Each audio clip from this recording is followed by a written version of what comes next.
Welcome. The Jericho elections this year, there is going to be one in March, one in August, and one in November. Early absentee ballots are available now. You can either stop into the town clerk office during regular hours. You can only pick up your own, but you can request one be mailed to a family member. But because it's the presidential primary, definitely touch base with them because they need to choose which presidential primary ballot they want to receive. You can also call 802-899-4936, extension 100 is our elections line. And you can leave a request by phone for an absentee ballot to be mailed to you. Or you can stop in, either pick it up, take it with you, or you can vote right here in the office. All ballots that are voted absentee or early are counted as long as we receive them back by 7 o'clock on election day, Tuesday, March 5th. So in this case, postmarks don't matter. They actually physically have to be back. We will check the mail the day of, and we will you'll be able to use the drop box that's outside Town Hall until March 4th, 5 p.m. But then after that, if it's election day, March 5th, the ballots should be brought to the polling place, which is Mount Mansfield Union High School. The meeting itself, town meeting itself, will be in the auditorium, but you can watch it live streamed, available through the MMCTV YouTube channel, as well as we will have it live streamed into the library. So if you need a quieter place to watch town meeting and then just want to go when it's something that you want to speak on, that's a possibility. We'll have a little area in the library where you can sit and watch, but you won't be able to interact with the TV. You'll actually have to be in the meeting if you want to make a motion.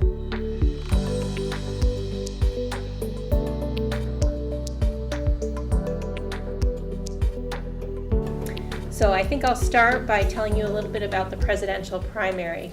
Sometimes people forget because we're not registered by party in Vermont. So to participate in the party's primary, you actually need to select a preference for which ballot you want. There'll be a Republican ballot and a Democratic ballot. There'll be sample ballots at the polling place, so you can look at them ahead of time to decide which one you want to vote. But don't be surprised when you show up at the check-in table, the election worker will ask you which ballot. We'll also have this posted a little bit that tells you about the Vermont primaries and that you do need to make a choice. That choice is marked on the checklist, and it's just a record of which ballot you chose. It's not registration by party. Then moving on to the Mount Mansfield Unified Union School District. So this is all 5 towns that are in the district vote on this ballot. The confusing piece about this ballot is there are 3 articles. The first article is voting for the school officers, the moderator, the clerk, and the treasurer. And then Article 2 is allowing the district to borrow money. So it's authorization from the voters to borrow money. Article 3 is the proposed budget. But at the time of this filming, we're actually hearing that the budget piece on the ballot is going to be canceled and will be presented with a new number, and that vote will be in April.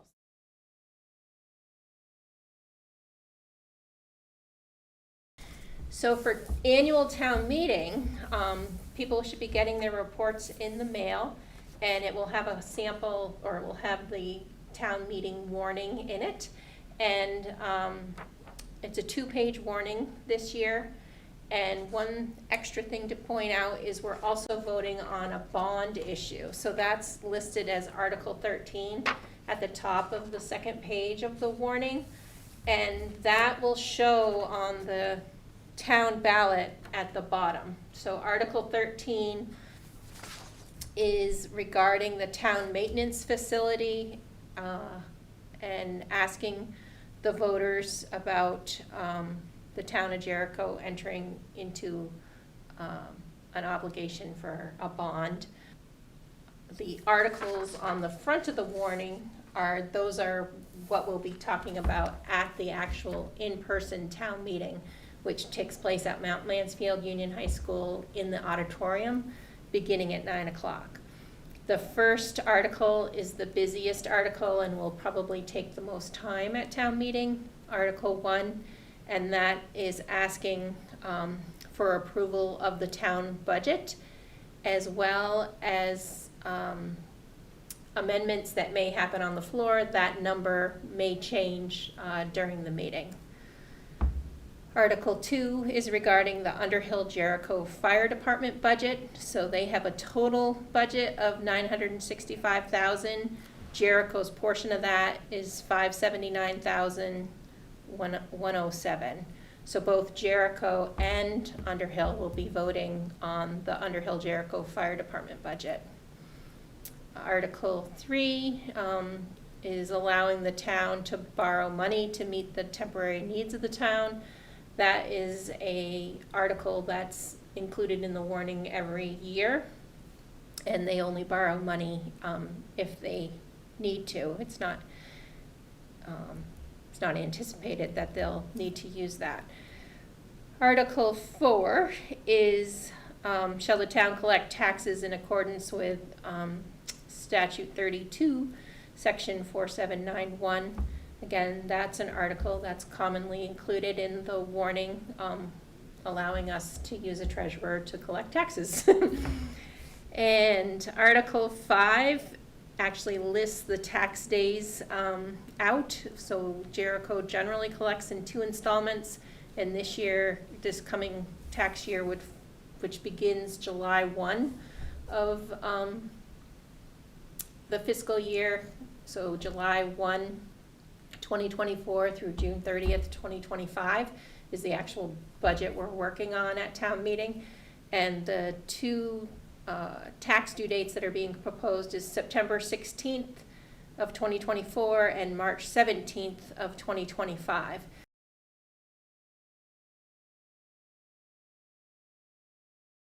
Article 6 is shall the town adopt all budget articles by Australian ballot.